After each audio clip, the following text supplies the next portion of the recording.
I'll start with the latest, and I'm afraid it's not good news. 20 Indian soldiers have been killed in the Galwan Valley.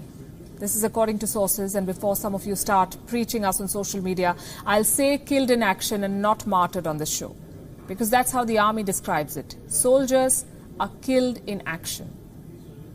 China too has lost men, almost the same number, including a commanding officer. We cannot confirm a number. The Chinese government won't give a figure. They never do.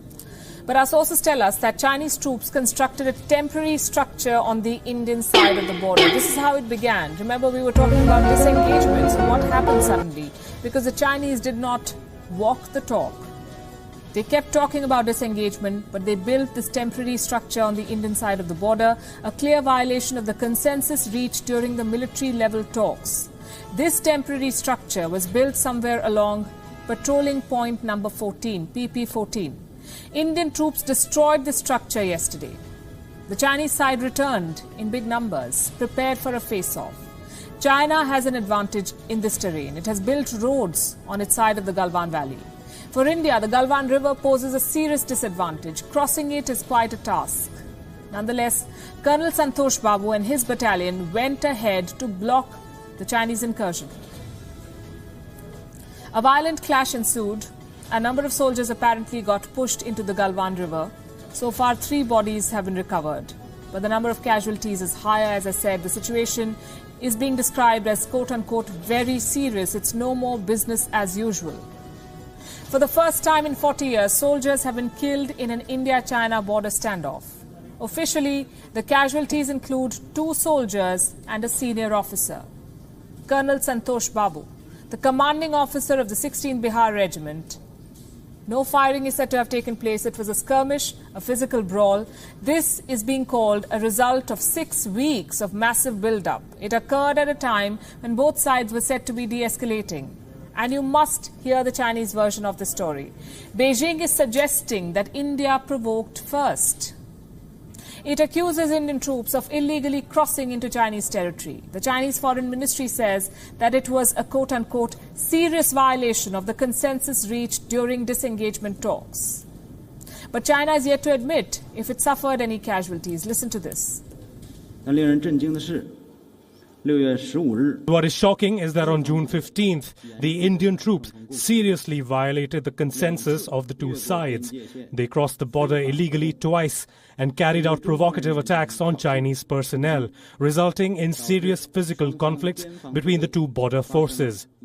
China has lodged strong protests and solemn complaints with the Indian side, and once again solemnly demands that the Indian side strictly restrain the frontline troops in accordance with the relevant spirit.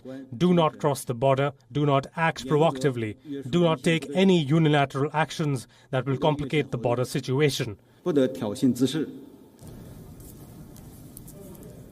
Do not complicate the border situation. Do not take provocative action. Do not take unilateral action. This is China's message to India. But who really is complicating the border situation? Who is being provocative? Here's something that I want to tell you. The Chinese army has a system of political commissars. These are officers who serve as a link between the party and the army. They're responsible for political indoctrination and for motivating soldiers in combat situations. Now our sources tell us that the political commissar in this case was instrumental in ratcheting up the tension and provoking the scuffle.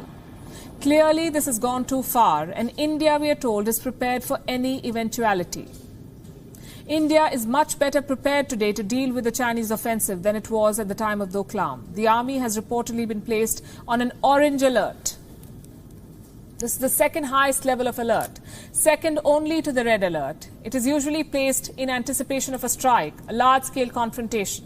The army has sounded the orange alert several times in the past, mostly after or in anticipation of terror attacks.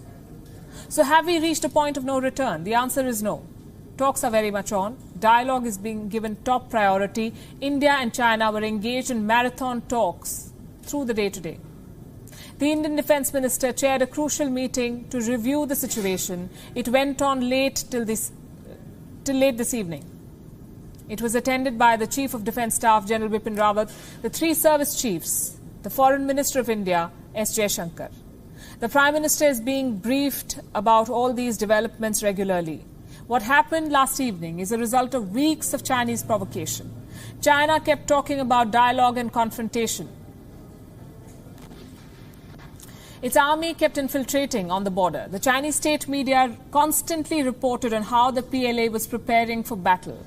They put out videos of military exercises. They reported on how China was reinforcing its defenses. India went with a mature response. Though India was upset for the first time in many years, the Indian Prime Minister did not wish the Chinese President Xi Jinping on his birthday, which was yesterday, 15th of June. No greetings this time. India did not ask for this confrontation, but India must respond to it. China has built roads that give them obvious advantage. Now, India has been building roads, and that is why China is being provocative. India must not stop. This is not 1962. This is not even 2017. India is better prepared, as I said, with a different playbook. The best way to deal with a bully is to call its bluff. China cannot afford a war right now. India does not want a war. Giving Beijing any ground after all of this would be plain wrong. And we are not in the business of warmongering, but the opposite of war is not always peace. Sometimes it is capitulation. And that's something to be avoided at all costs.